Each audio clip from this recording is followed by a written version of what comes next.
Hello, everybody. Russell Hill with WTF, and that's What the Fixed Ops.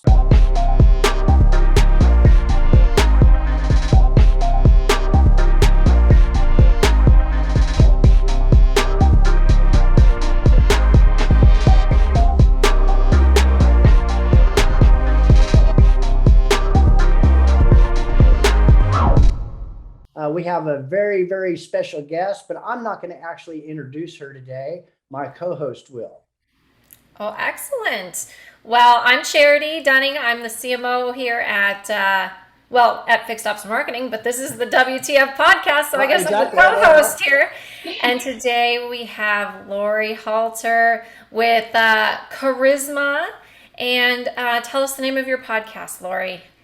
Hi, guys. Well, first of all, thank you so much for having me on today. I feel so honored. The name of my podcast is Carearing, and the rear in the middle is REAR. And the idea is female leaders and how they're balancing work and home life, and how the female leaders juggle all of that and keep it together.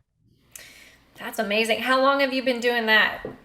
So what's so cool is I started the idea, I launched it January 2020. And if you think about that timing, it was right before COVID hit. None of us knew at that point about the pandemic.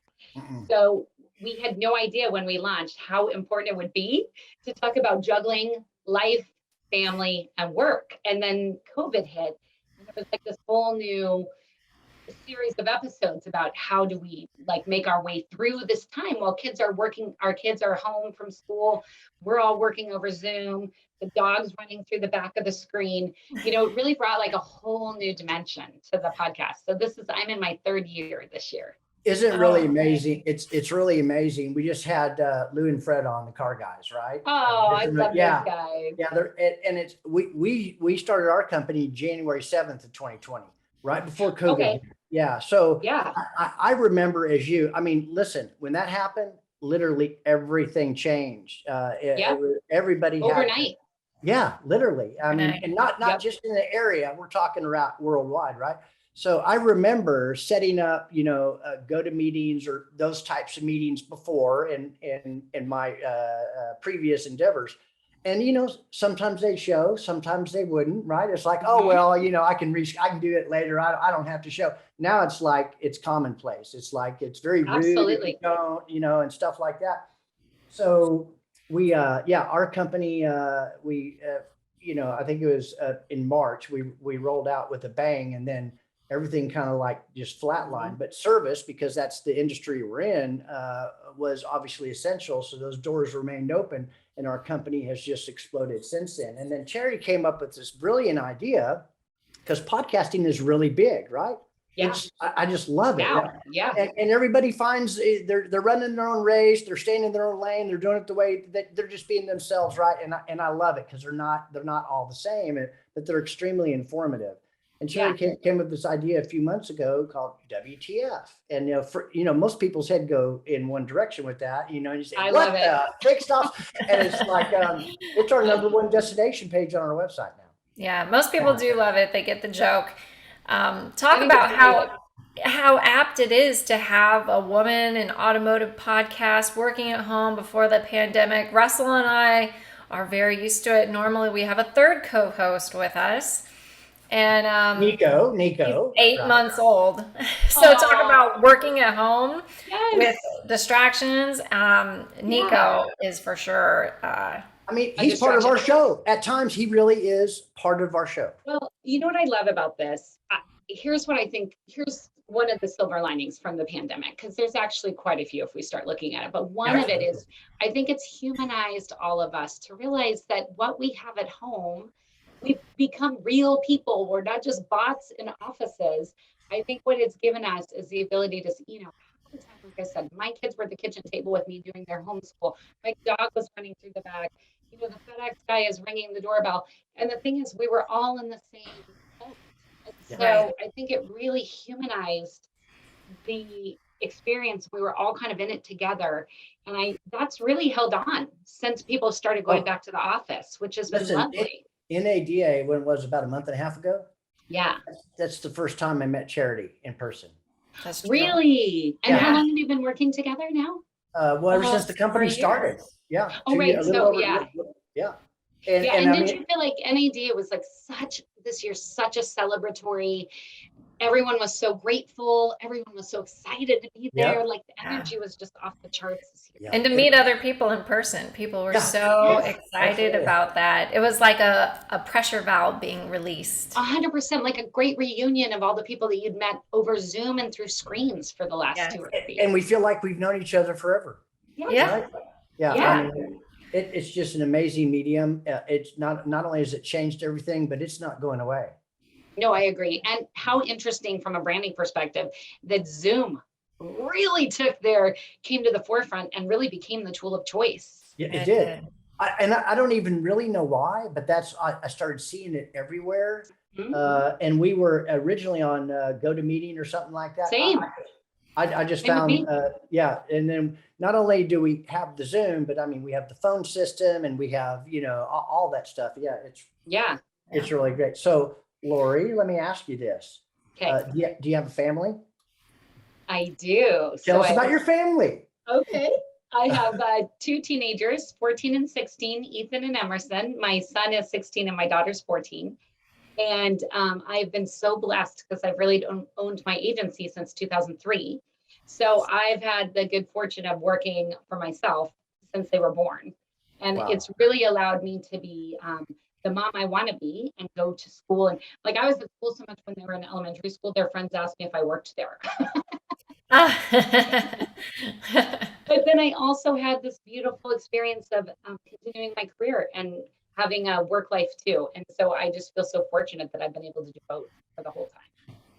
That's So, lovely. how did you find your way to Charisma, etc.? Tell us about that journey that led you to where Yeah. you're at right now. Because in my opinion, from what I've seen and following you and the other meeting rooms that I've seen you in, although we haven't ever officially met, here's one thing that always sticks out. Okay, is the smile on your face, and Oh, Yes. that you're probably not ADD, but ADHD and a type A personality, just like me, because I am. I'm all over the map. I would say you're correct. I would say you're correct. Right. And so that's what I remember. And nobody's a stranger. And that's probably true, right? Yes, I really love that that's your perception because I was talking to someone about this the other day. I love automotive so much. I really love our industry. So my origin story, I Yes. started with Chrome Data in 1999. So I've actually been a part of this industry now for what is that? An embarrassing long time. 23 years. 22 or 23 Yeah. years. Yeah. So over 2 decades. And early on, I worked for Chrome Data for 3 years. I became their marketing programs manager. And this was during the time, think about 99. It's when everyone was doing the .com. Like it was Yep. when the internet was huge. Everyone was changing from like Chrome.com. So I worked there for 3 years and had a wonderful mentor there named Phyllis McKenna, who was over me. She was the CMO of the company. And after about 3 years, and I was moving up the ladder very quickly, they were giving me opportunities galore. They were paying for education. They were really helping me. I was in my early 20s. And so it was a dream position, but I just kept feeling every day like I wanted to go out on my own. I was like, this doesn't feel right. It's not working for me. So I went to Phyllis and I just was very transparent and honest and said, I really love you. I love this company, but for whatever reason, this just isn't working. Mm-hmm. So they laid me off. So I got severance and then became my first client and helped me launch my agency wow. in 2003. That's so nice. Yes. And so Phyllis and I love are still that. very good friends. She's still in my life. I always tell that story because it's a great example of a boss and a company caring more about the individual and their needs than the needs of the company, because they really needed me in the company at that time, but they were willing to let me go out on my own. Now So that that is was So 2003. heartwarming.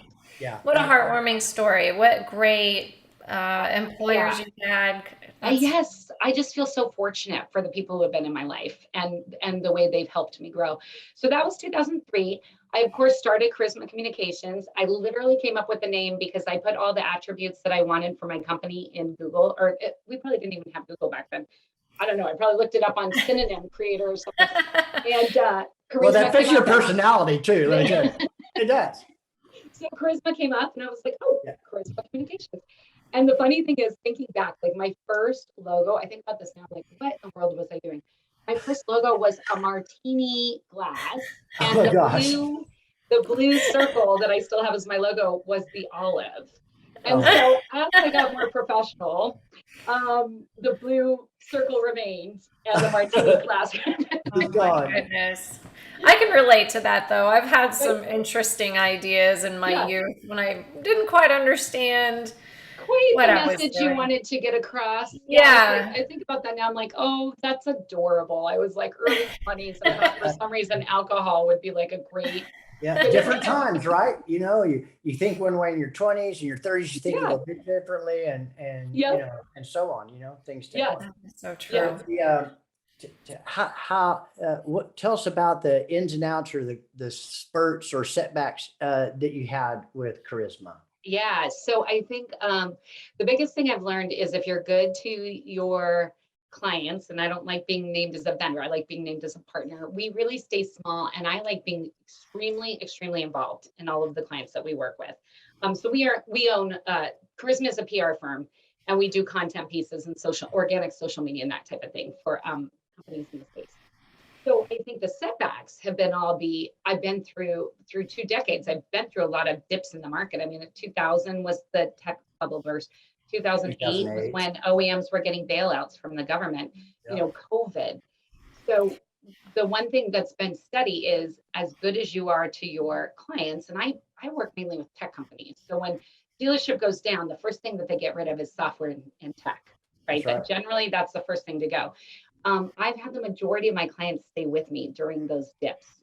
And I think that goes back to just really, I like treating every single client of mine like family. And we have this joke in my agency that if we charge a PITA fee, if you're too much of a pain in the A for the PITA fee. But if I get to a point where I don't like the company or I don't like their management style, I end up having a conversation and saying, this isn't working, because I really want every single client of mine to feel like family. And I think by doing that, we've been able to survive a lot of the dips. Is that hard? Do you find to do that, or do you think that clients probably really appreciate that? Not at all, because here's a hard fought truth that I've earned over time. I have had early on relationships where from the beginning I was like, oh, I don't know if this is going to work. I'm not sure if this is going to work out. And I've continued to chip away and chip away and chip away. And what ends up happening is after a couple months, it just doesn't work anyway, because it just doesn't work for whatever Right. reason. No, you're right. And Absolutely. Yeah. so I've learned now, you just cut that off very quickly. And I've gotten to the point now where I know my business well enough and my management style and what we can do for the client that I can tell in the proposal process if it is or is not going to work. And so I've even in the middle of a proposal process said, I don't think we're your correct partner, but let me give you the names and contact information for some people who might be. Wow. And so, a lot of people, the sad thing is a lot of people I tell that to, and a lot of my employees that I bring on are so surprised by this. And I'm like, it should not be surprising. This should not be a surprising thing that if people don't align with you, you don't. I mean, if you know, because you're right. Ultimately, a few months down the road, it could turn a completely different direction. Yes. And then you have a relationship disaster instead Well, of and as we all know, admiration up front. absolutely. And we all know, the other thing I learned is automotive runs in circles. People do not leave automotive. They just go to different companies. They go to different. We hear that all the time. So don't burn bridges. And that's the other thing I've tried really hard over the length of my career is to lead with integrity, transparency, be kind with the truth, but do not burn a bridge.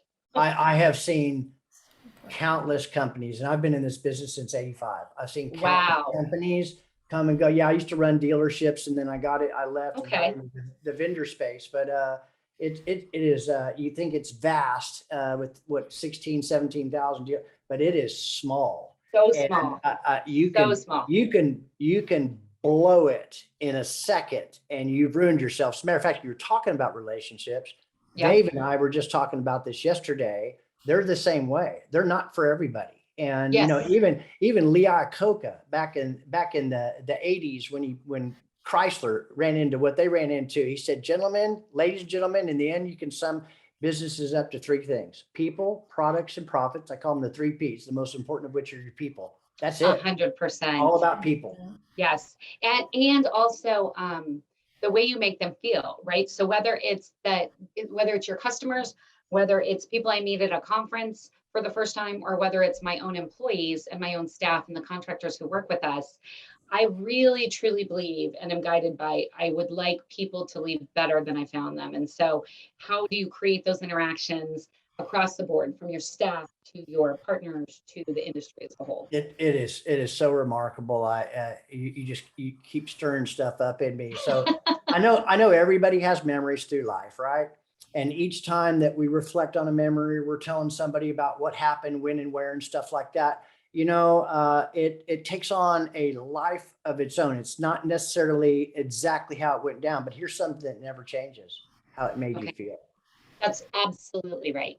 Absolutely correct. Absolutely. You don't forget that. You might forget some of the details, but you know that feeling.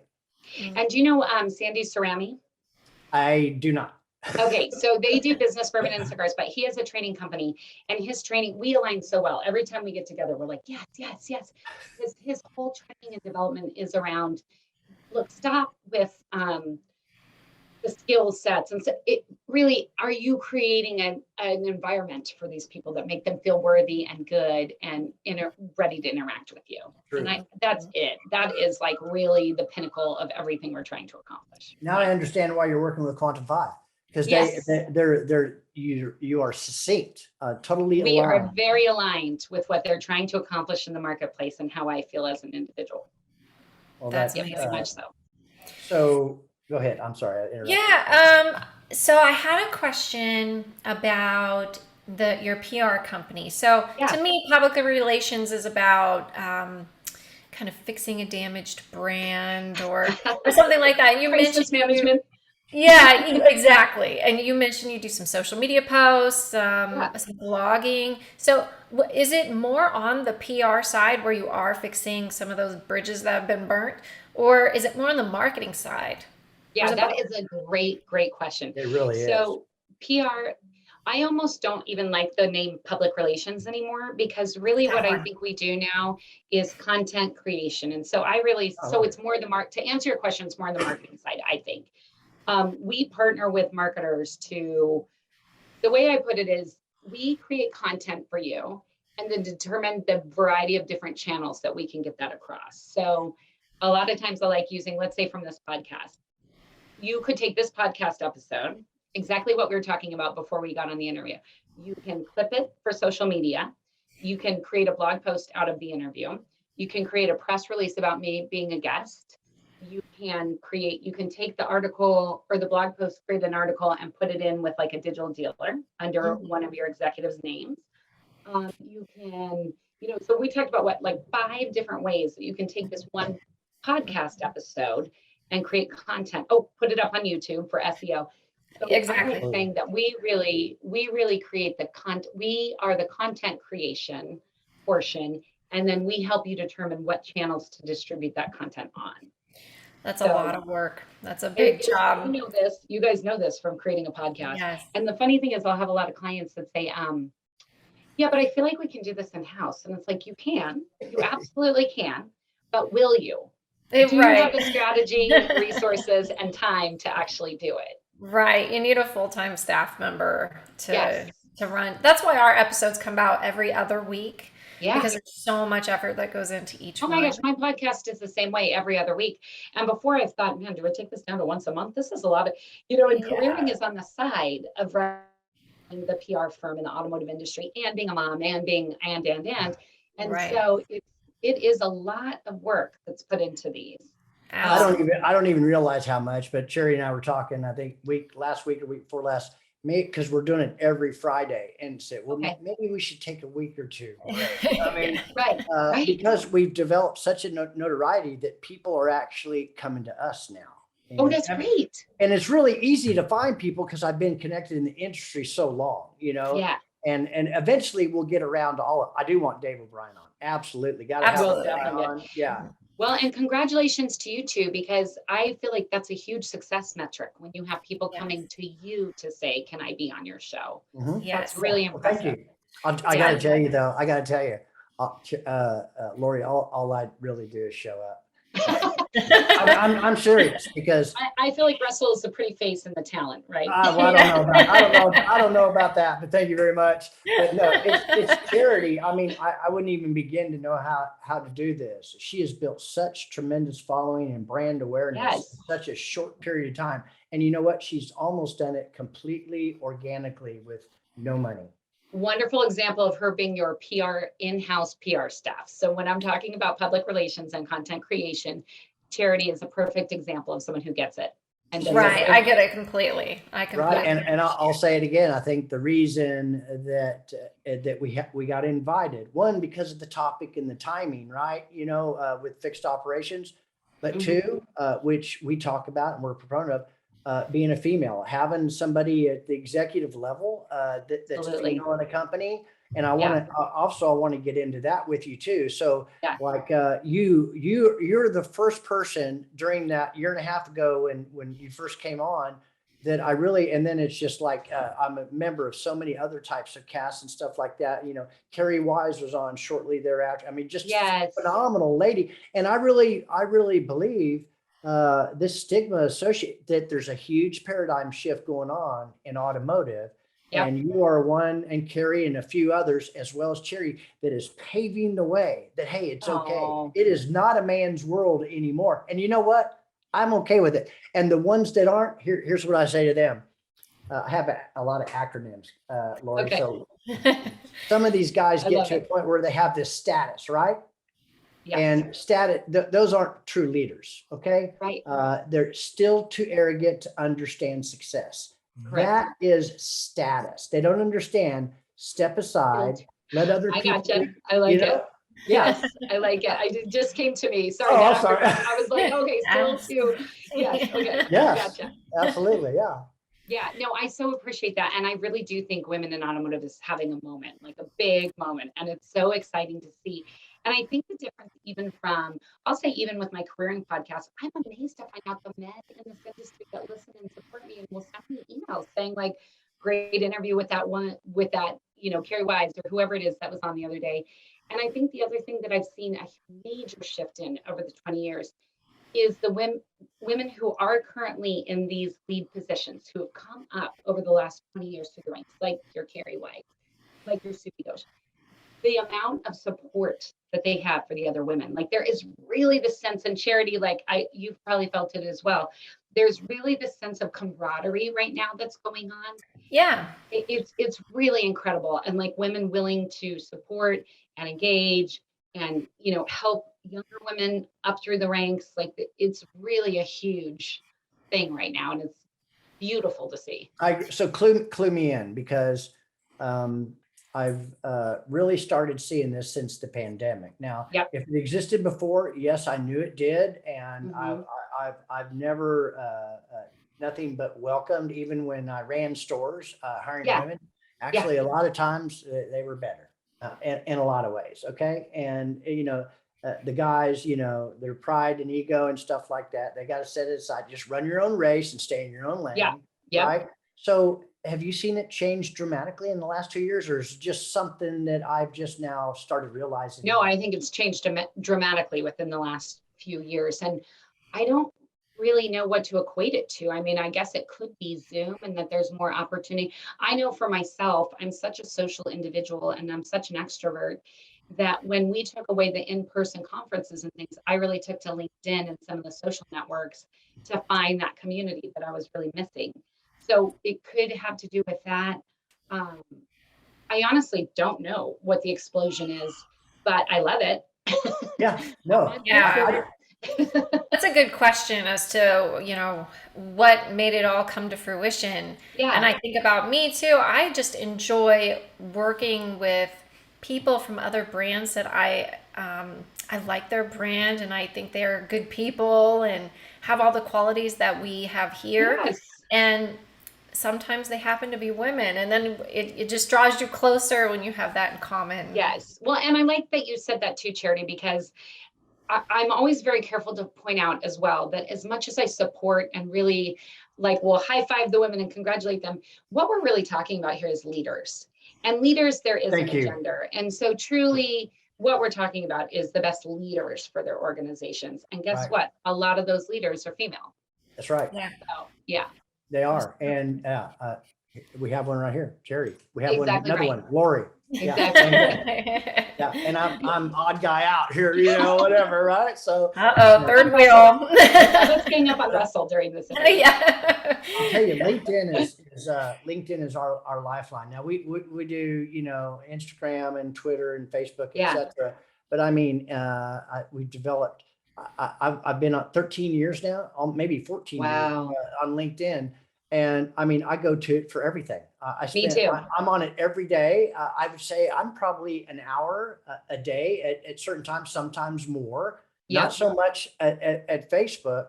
But when I hear somebody's name or I'm connecting or networking, because I'm all about relationships and networking, that's where it's at, right? It's all about people helping people. Exactly right. And that's what I think LinkedIn has had a big explosion to over the last 2 years. And I'm really loving seeing the more personalized content on there. And I think that is absolutely due to the Absolutely. pandemic. And I think that is us all sitting at home craving, especially think about the early times of the pandemic, guys, where everybody was in their home and you couldn't even really go to your families or your friends' home. You were in your home, isolated. God, So I think it really pushed everyone online. I'll tell you, it seems like that was a lifetime ago, but it really wasn't, right? Can you believe that? That was like 2 years ago. Let me tell you what I'm really looking forward to. I'm looking forward to flying to Florida on Monday and not wearing a mask. I'm in Arizona right now during our interview at actually the Quantum 5 headquarters, and it was my first trip without a mask, and I'm like, hallelujah. That's really nice, especially on airplanes. Oh my gosh. Mm-hmm. And that Tampa for me, I'm in Oregon. So think like Oregon to Florida is basically like an 8-hour flight. Oh yeah. So when I had to mask up and I had the layovers, and it was just like by the end of the day, it was all I could do to not like just rip my mask off and throw it away. It's difficult to breathe with them on. Yeah. It is, and the air's cleaner in there than just about anywhere else. That's what I never understood. But that's an area we don't go into is politics and religion. Although I'd like to sometimes, we're not going to. Yeah, we got to stay away from. Exactly. Let's stay away from that side. Let's stay away from that. So I know that I've read some of your stuff. Yes. And Charity does some information and research too. So where does your writing come from? Your blog? Where do my ideas? Where did the inspiration, where do the ideas come from? And do they come at certain times? Is there certain triggers? Yeah, absolutely. So I would say like one of the beautiful things about my podcast for the last several years is a lot of the things I write about now come from the guests on my podcast and the things they talk about. Because when I'll have a guest, I talk about, let's talk about something you feel passionate about in terms of female leadership. So it's really just like you guys, it's a pretty conversational, I don't really know a lot of times what they're going to bring to the forefront. And so a lot of times it'll be from that. I have the fortune to work with a lot of great tech companies who also bring me into a lot of calls with dealerships. And so a lot of times during those dealership calls, the dealer will say something like, we're really having trouble with this digital retailing solution. No one wants to go 100% digital retail, but what's the hybrid option? And so it's a lot of those type of calls. And I'm like, oh, that would make a fascinating article. What is the hybrid option for folks who don't want digital retailing 100%, don't want the traditional process?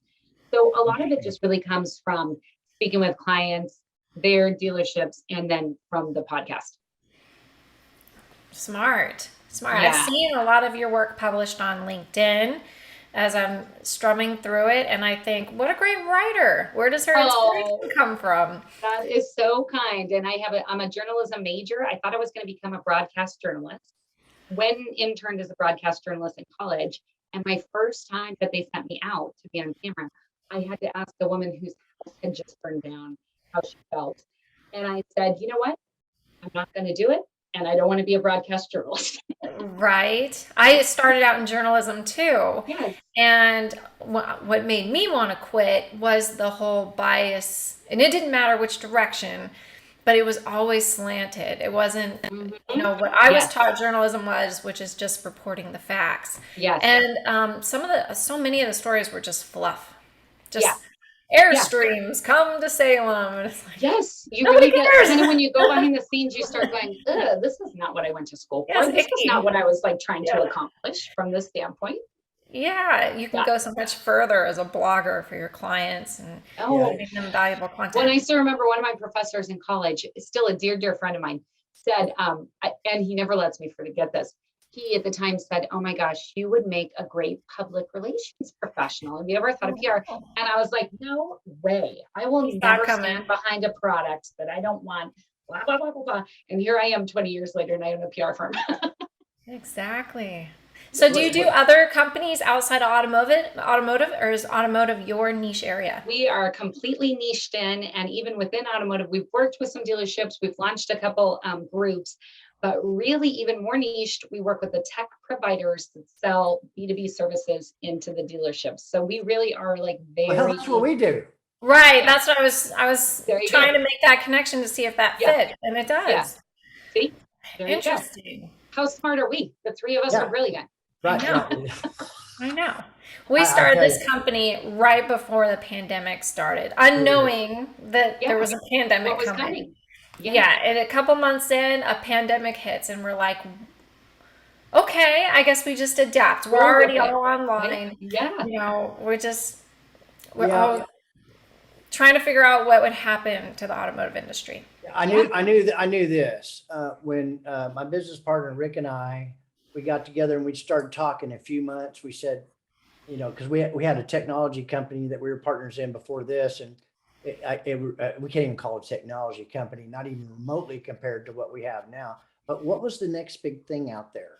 And this has to do with relationships. And we figured, okay, I even remember running stores when 1996, when I started hearing about websites, and we got our first website with a AOL dial-up modem, right? You know, I mean, it's Yeah. just, Yeah. yeah. So, and how things have really evolved. And we were sitting here, what is potentially the next big thing? Well, all the money has always been spent on the variable side to funnel customers, you know, and video engagement and stuff like that. And we thought, what's been missing all this time is marketing and service parts and accessories on the dealership website. It's horrible, dismal. Not that they don't think it's important, but if we could solve a fundamental challenge that every dealership had, whether it be variable or fixed, what would that be? And we thought, well, nobody has time. Let's create something that is video based and that is automated for the most part. There's a managed portion, but it's managed by us, not the dealership. Let them do what they do best. Okay. Yeah. But to have a presence with search engine, you know, optimization and video and stuff like that. So we put together a mock-up, and I set a meeting with three people that both of us knew mutually, and my partner flew in from Houston. This is just a dream with mock-ups. Okay. And we had, in one day, we had 3 meetings. By the time we got to the third meeting, the first guy called and said, "I'm in for all the money. Let's go." No way. Let's get this thing built. Rock and roll. It's because it's all about relationships. You know, if they like you, they trust you, they believe you, and they've seen me and he and I operate the way we have for well over a decade, and me a couple of decades. That they said this is it. If I'm going to gamble anything, this is the thing to gamble it on, because nobody has anything like this. And it was like Charity said, Charity actually started before I did, because I was phased out of my other company, and we hired Charity, and so she was in there getting things ready. And it was it's all about our people. This is the best team of people that we have that I have ever had. I hope Charity thinks the same with all the people. I think it is. Yeah. It was a very good team of people. It was very hard to pull that together. Yeah. And it's a great team. And we're very careful as we add new people too. Yeah. But I love this, because this sort of goes back to what we started the episode with, right? Everything is about your community and your people and the way they are acting and the way they are interacting. And, you know, you got this company off the ground because it's a product that's needed in the space. But Russell, due to your relationships, that is really what helped lift you to the level that you're currently at. I thank you. I feel truly blessed, honored, and humbled, and I like to stay that way as much as possible. I've had some real challenges in my life that we're not going to go into today, but most of my life, people said, "Russell, you can't do that. I tried that. That won't work." And they got interrupted by somebody who just did. Yeah, And so exactly right. so people reach out and say, well, how did you do what you did, particularly with your education and the, unfortunate circumstances or consequences that you've created for yourself in your life and stuff like that. I said, you know what? 95% of the people out there get their information from the same 95% of the people that have what they have or less than what they have. And they wonder why the hell they don't have anymore. Quit. So they said, well, how do you change what you're going to do tomorrow? Well, you start today. And the only way you can really do that, because you are a sum total of everything you've seen, heard, read, and done up until this moment. The only way to change tomorrow is to change who you associate with, what you read, and what you listen to. If you do that today, you'll get a different output tomorrow. Oh, 100%. And I would add to that, just be brave enough to start, right? Be brave enough just to step out of your comfort zone. Yes.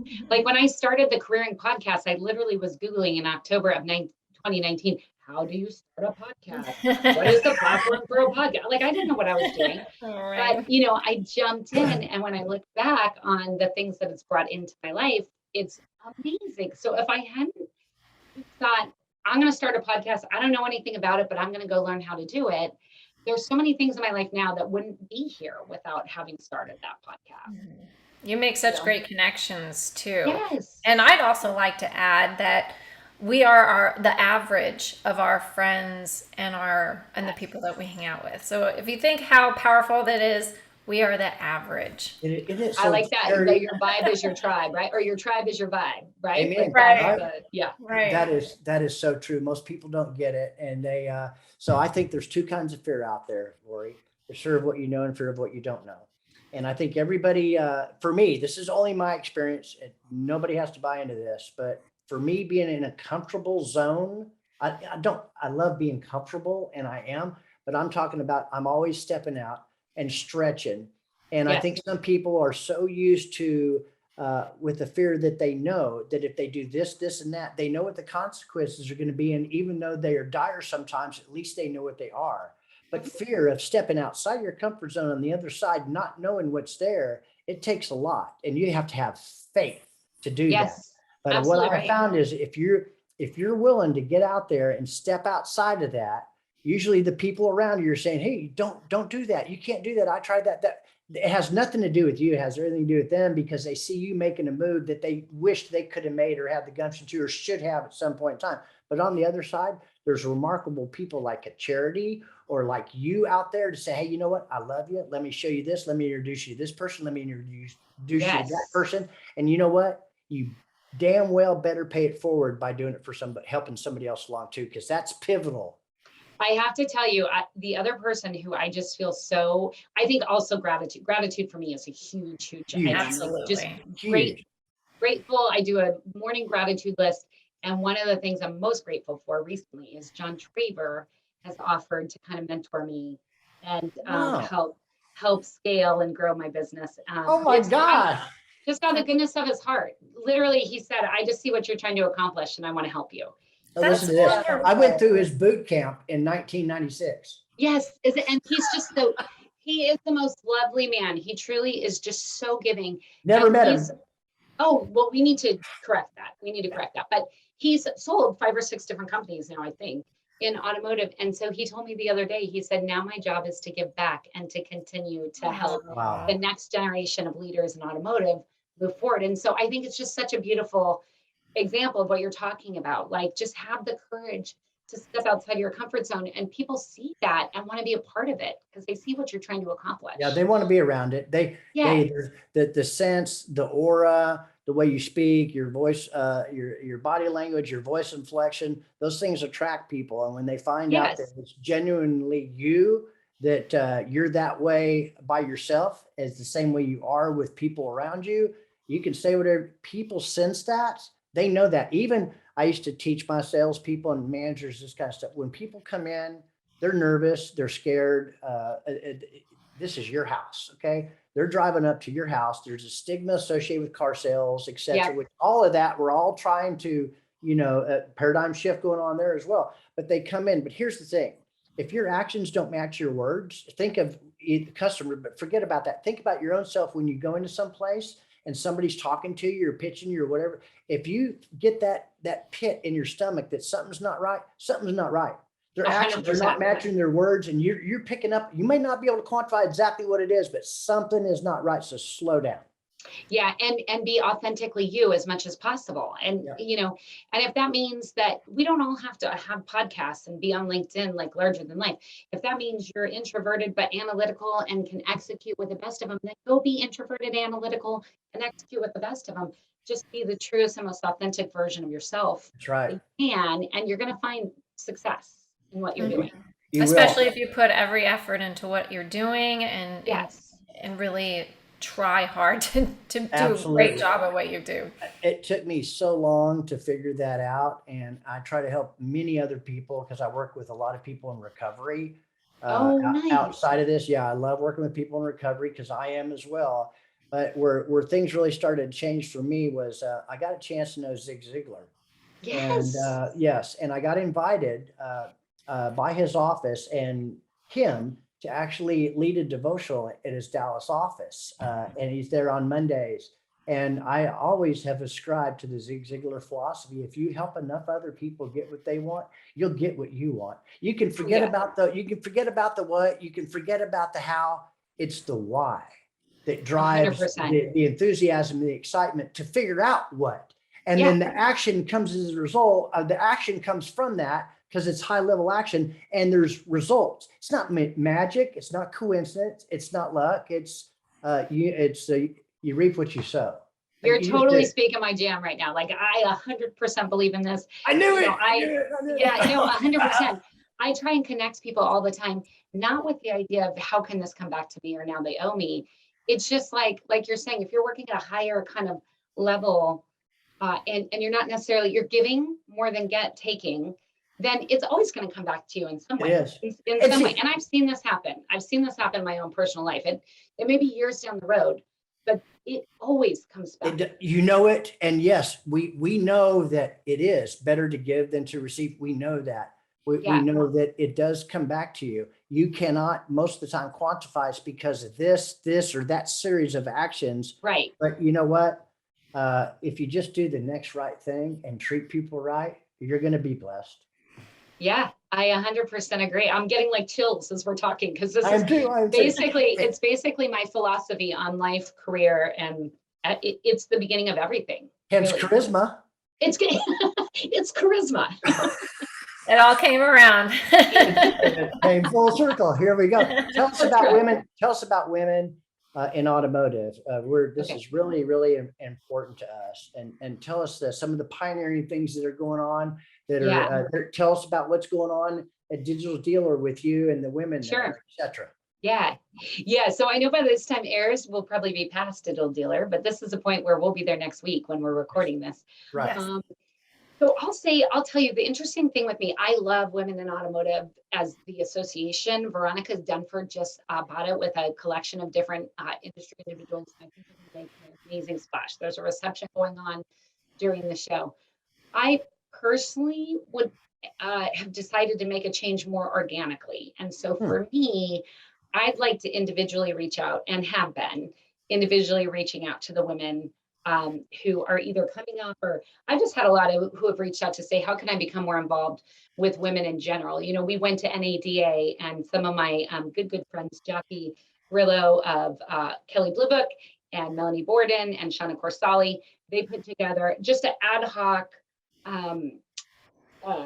happy hour. And it was literally just an email out to the women they knew saying, hey, anyone's allowed to come, send this to your networks. And it was so fun. And so for me, the associations are very important. But the boots on the ground, organic level work of just women like Charity and myself supporting other females and saying, yes, you can do this. Yes, go for it. Yeah, I think that is going to be what makes the change in our industry. I do too. And I know because I see them and talk to them often. I recognize who they are. There's a lot of men out there that, you know what, listen, you're going to miss it. There's some things going on right now. There is a huge paradigm shift that's taking place. It's not going to happen overnight, but it's happening. And I think the pandemic had a lot to do with it. And the fact that of the connections that are made, and maybe it's more out in the open and spoken because of the close knit networking connections and stuff like that. Yeah. but things are changing in automotive, and we're reinventing automotive. The cynicism regarding it and what it's like, et cetera. These are the best men and women in the world. I agree. And Russell, you've definitely been around. I mean, do you remember our first NADs? When I first came into the industry in 1999, I went to my first NADA. There were like Marilyn Monroe's walking around. There were like women walking around in jerseys with heels. That was it. And oh my gosh, how do they do it? What is happening in this space?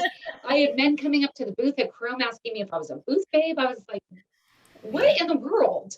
And so even the change I've seen from that time till now, NADA, you don't see that anymore. You don't see a lot of that going on. It's very professional now.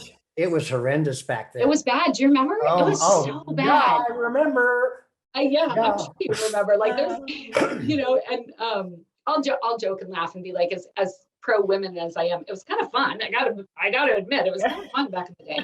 But the amount of just the way we see women in general in the industry has changed so much over the last 2 decades. Yeah, no, in a good way, right? It's improved. Oh, it's an improvement. Let me tell you. You didn't see that at this NADA? No, that's what I'm saying. Like we really changed it. We did have neighbors that had a few booth babes.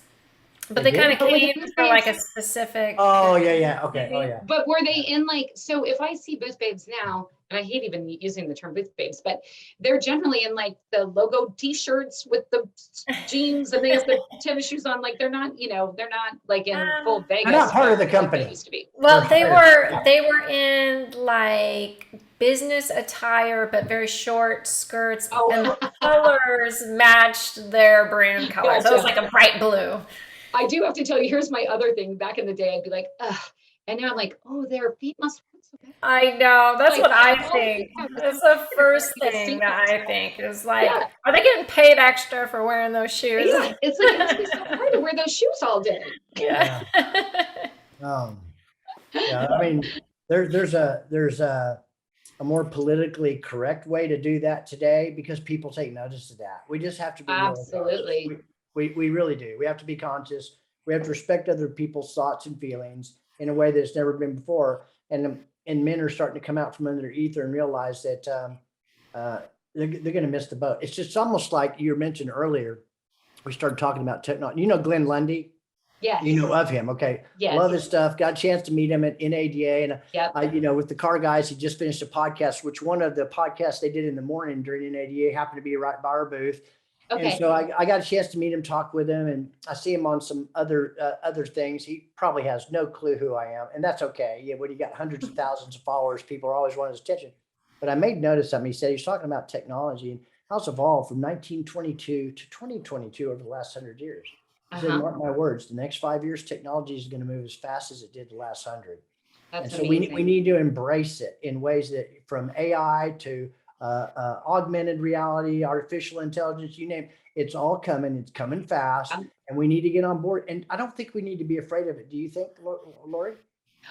I think the truth is, even if you're afraid of it, it's coming. So we need to figure out how to work with it. It's one of those things, like we said, be brave, because whether you think it's coming or not, or whether you're afraid of it or not, it is coming. Did you see Brian Kramer and Jared over at Germain are now just did their first car deal in the metaverse? I mean, so I've seen that. Yeah. So it's changing very rapidly, and you can either stick your head in the sand and say change, or you can really get out in front of it and figure out how to work within the system. What an out of the box thinker, Brian Kramer, man. That guy is. Oh, he's so great, isn't he? I had the opportunity to meet Brian early on before he's really blown up in the last couple of years too, in terms of like what he's part of. But I met him as a part of Quantum 5 because he's involved on the board. And I did not know that.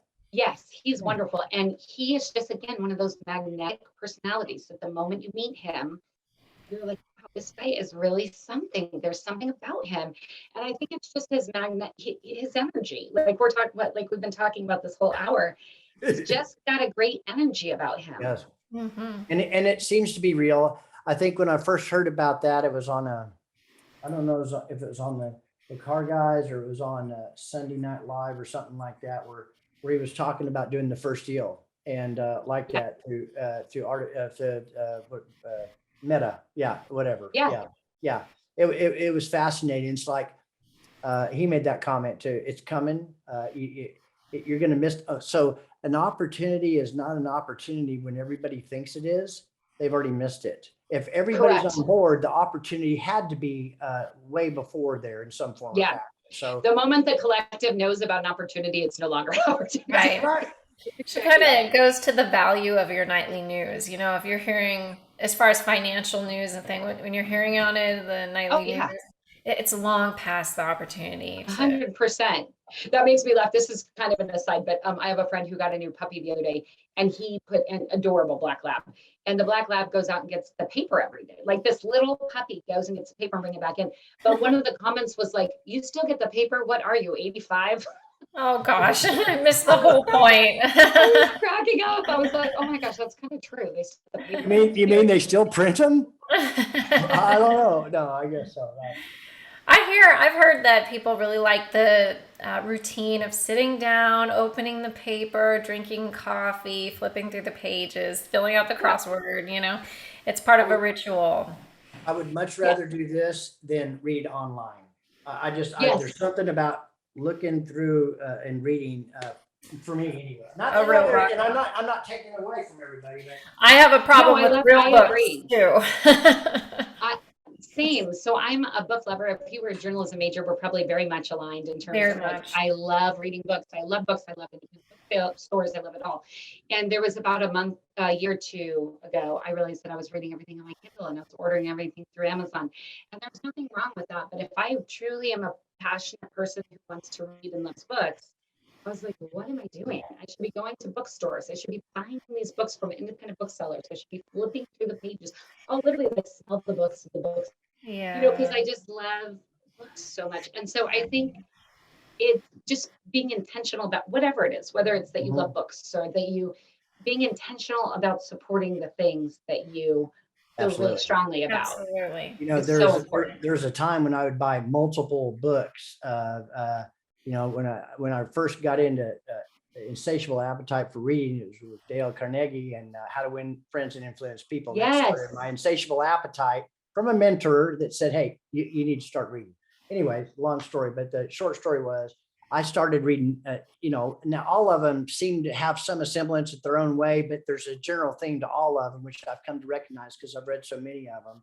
And that is, you know, just, you know, basic stuff that we've been talking about, you know, just be real, etc., and help other people. But I would get these books, people, oh man, I want to read that book. And I said, well, I have a copy for you. And I'll make a note on a particular page for them to call me when they get to that page. And I've handed out probably dozens. I love that. Only one person has ever called me. It means the rest of them didn't read. I didn't get to that page. That is fascinating. I love that you do that. Sad. And you know, I know. They were the type of person that at that time they appeared to be, but when they got to that page, they would be in a particular frame of mind or thought process, and they would want to share what I felt that it did for me and made me think about how I needed to go from here to there. And it just, the whole world opened up to me and the universe spoke and everything, and, you know, all that. But it only happened one time. I can't believe that. Well, you know, this kind of going back to like John Traver and mentoring me, he said, he had told me early on, we'd met at Business Bourbon and Cigars. And he said, I'd really like to help you. If you'd like my help, reach out to me anytime.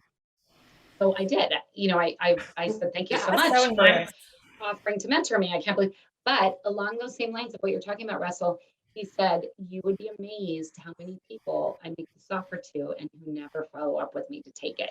And so he said, the first step for me figuring out who I'd like to help is them actually taking the offer that I'm making them and doing something with it. And you know what? I'll bet John doesn't want anything for it. No, he doesn't. Nothing. Right? I mean, it's the ones that say, hey, you know, this is a pet peeve of mine. I know we're getting closer, but this is pet peeve. When people say, hey, you remember when I did this for you? Well, I need you to do this. That kind of, let me tell you what, I don't even want to align myself with those people. That's right. But that's I don't do you a favor, so I owe you or you owe me. That's not the purpose. Love I owe you. That's exactly right. That's what we were talking about with the giving mindset, right? Exactly. Earlier is you're supposed to give, but you really shouldn't be expecting anything in return for that.